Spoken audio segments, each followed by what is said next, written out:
Transkrip nilai Joko Widodo kali ini teman ya, diteliti oleh Dr. Tifa. Ternyata banyak keganjilan atau kejanggalan dari transkrip nilai Pak Jokowi ketika kemarin dipublish oleh pihak Bareskrim Polri. Bahkan kalau kita melihat teman apa yang disampaikan oleh Dr. Tifa, untuk bisa menyelesaikan sarjana lengkap atau S1 teman ya, itu cukup sekitar 150 SKS. Tapi nyatanya teman, di transkrip nilai dari Pak Jokowi itu bisa mencapai 200 SKS.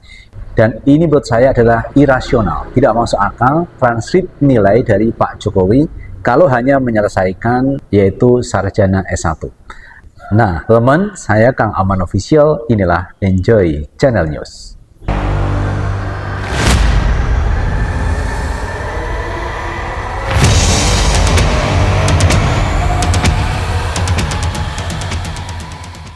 Assalamualaikum warahmatullahi wabarakatuh. Polemik mengenai ijazah mantan Presiden Jokowi sampai hari ini menjadi perdebatan publik teman ya. Apakah ijazah Pak Jokowi itu asli atau palsu? Hanya ada dua pilihan teman, asli atau palsu. Berbagai orang sudah bisa memberikan komentarnya mengenai ijazah mantan Presiden Jokowi, karena beberapa media juga sudah mempublish ijazah Pak Jokowi. Banyak kejanggalan memang proses untuk mendapatkan ijazah, seperti KKN kemarin teman ya.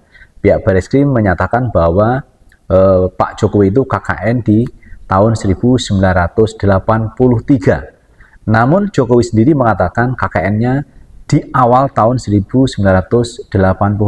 Jadi ada 2 tahun yang kontradiktif teman ya, antara yang disampaikan oleh Bareskrim maupun yang disampaikan oleh Jokowi.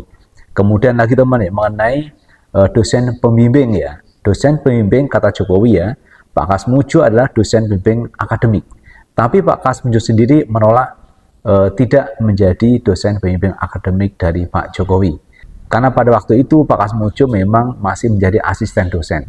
Tidak berhak, tidak punya kewajiban, tidak punya kapasitas untuk menjadi dosen pembimbing skripsi atau dosen pembimbing akademik. Dan ini kontradiktif teman ya, apa yang disampaikan Pak Kasmujo dan yang disampaikan oleh Jokowi. Kalau Pak Kasmujo mengatakan dia bukan pembimbing akademik, juga bukan pembimbing skripsi. Tapi Pak Jokowi mengatakan bahwa Pak Kasmujo dosen pembimbing akademik. Padahal Pak Kasmujo sudah menyatakan beliaunya bukan pembimbing akademik. Jadi ada 2 kontroversi yang berbeda teman mengenai dosen pembimbing. Nah kali ini teman ya, mengenai nilai. Transkrip nilai ini dikuliti oleh Dr. Tifa, karena Dr. Tifa sendiri pernah kuliah di UGM, sehingga tahu betul teman ya mata kuliah yang harus ditempuh untuk bisa menyelesaikan sarjana S1.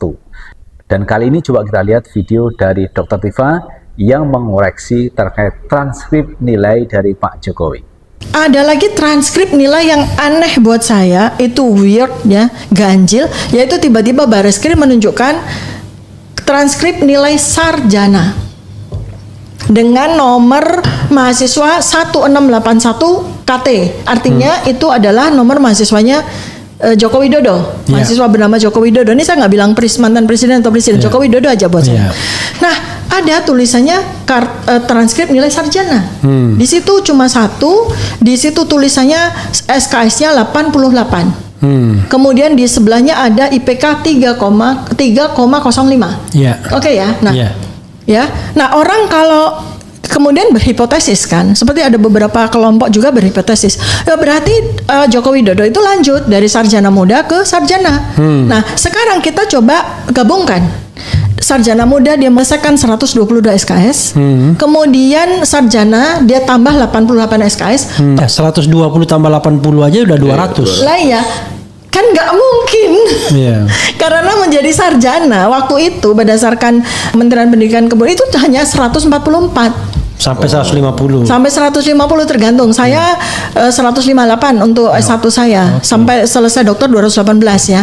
Nah, ini untuk sarjana yang tanpa profesi itu kan antara 140 sampai 150. Ngapain dia 122 ditambah? Karena apa? Kalau seseorang mengikuti program sarjana muda lalu dia melanjutkan ke sarjana, maka ada beberapa mata kuliah yang tidak perlu dia ambil. Ya kan? Nah, terus lucunya lagi nih, masalahnya kan mata peneliti kan beda sama mata orang biasa. Di dalam transkrip nilai sarjana itu ada beberapa mata kuliah yang buat saya tuh ganjil. Satu tuh kewiraan, ingat kan kita punya Iya, kewiraan, kewiraan, ya. Kami sama-sama UGM ya, jadi kewiraan, agama Islam, bahasa Inggris, kalau nggak Pancasila, itu ada di situ lah. Itu kan sudah dia ambil waktu sarjana muda. Iya. Ngapain dia ambil Iya, di itu namanya itu MKDU, MKDU? mata kuliah dasar umum. Iya, itu ngapain dia ambil di program sarjana kalau memang dia lanjut, ya kan? Itu kan aneh. Jadi saya bertanya, ini transkrip nilai siapa gitu kan? 3,05 yang 88 itu gitu. Oke. Kan itu nggak inline. Nah, itu teman yang disampaikan oleh Dr. Tifa. Untuk bisa menyelesaikan kuliah sampai S1 itu cukup sekitar 150 SKS. Tapi di transkrip Pak Jokowi ini sampai 200 lebih SKS, teman. Ini sesuatu yang tidak mungkin. Bagaimana mungkin, teman? Untuk bisa menyelesaikan kuliah harus menempuh sampai 200 SKS untuk S1. Dan ini dibongkar oleh Dr. Tifa. Karena bagaimanapun juga, teman, Dr. Tifa adalah alumni dari UGM. Sehingga tahu betul, teman, ya, proses perkuliahan atau proses mahasiswa untuk bisa mendapatkan gelar S1 harus bisa menyelesaikan mata kuliah dan jumlah SKS-nya. Jadi jumlah SKS yang disampaikan Dr. Tifa ya sekitar 150 SKS itu sudah S1. Tapi Pak Jokowi di transkrip nilainya ini kok bisa menjadi 200 SKS lebih. Ini kan sesuatu yang tidak mungkin. Oleh karena itu memang wajar sekali, teman, wajar sekali kalau masyarakat mempertanyakan yaitu ijazah mantan Presiden Jokowi, asli atau palsu.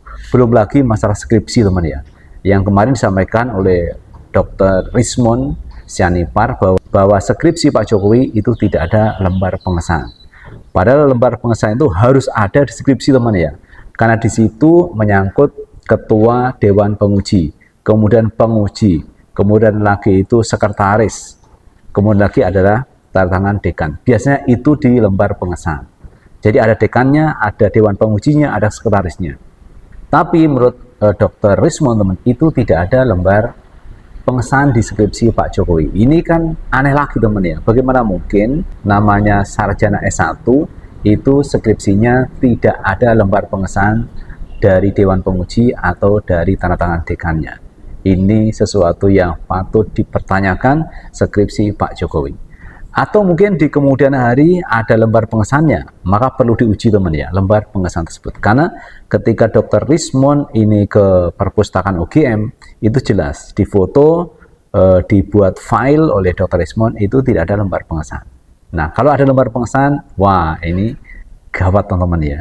Jadi mesti harus diteliti lebih jauh, teman, ya. Oleh karena itu, kita berharap sebagai masyarakat agar proses ini dikawal sampai pengadilan. Dan tentunya disiarkan secara live, teman, ya. Seperti kasus kopi sianida dulu, teman, ya. Berhari-hari, berbulan-bulan terus disiarkan secara live. Harapannya apa? Masyarakat tahu prosesnya dan hasilnya nanti seperti apa. Oleh karena itu, ini penting, kasus dugaan ijazah palsu mantan Presiden Jokowi juga begitu, harus dibuat live sehingga nanti akan lebih transparan. Jadi masyarakat bisa melihat secara langsung proses peradilan mengenai kasus ijazah palsu.